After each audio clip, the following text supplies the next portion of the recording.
अस्सलाम वालेकुम, आप देख रहे हैं PA न्यूज HD और मैं हूं आपके होस्ट सादिया बतूल। शामिल करते हैं आज की अहम खबरें। जी नाजरीन, साइंसदानों की एक टीम जिसने मिस्र में ज़ेरे ज़मीन पोशीदा शहर के मुतालिक बताया था ने दूसरे शहर की दरियाफ्त के मुतालिक ऐलान कर दिया।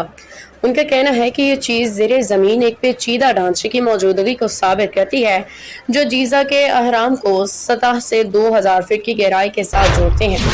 9 दरियाफ्त शुदा सतून और खानों की वजूदगी अगर तस्दीक हो जाती है तो ये तारीख को एक नया रुख दे सकती है।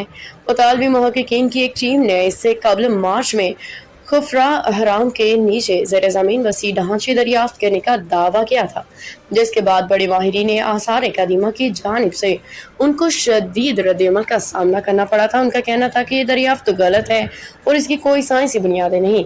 तनकीद से बेपरवाह टीम ने अब मुबैना तौर पे मैनकोर के अहराम जीजा में मौजूद 3 मरकजी अहराम में सबसे छोटा के नीचे से बिल्कुल खुफरा जैसे सतून की निशानदही की गई है। स्कॉटलैंड के यूनिवर्सिटी ऑफ स्ट्राथक्लाइड के रेडार माहिर और तहकीक के शरीक मुस्तनफ फिलिप्पो बियोवंडी ने बताया कि इस बात के 90% इम्कानात हैं कि मैनकोर के नीचे भी वैसे ही सतून हैं जैसे खुफरा के नीचे हैं। उन्होंने कहा कि माहिरीन को पुख्ता यकीन है कि जीजा अहराम आपस में मिले हैं और इस नजरिए को साबित करने के लिए अहराम ज़मीन मौजूद एक बहुत बड़े इंफ्रास्ट्रक्चर का महज एक छोटा सा ज़ाहिरी किनारा है। न्यूज स्टूडियो से अब तक के लिए इतना ही। मजीद खबरों और अपडेट्स के लिए देखते रहिए PA न्यूज HD।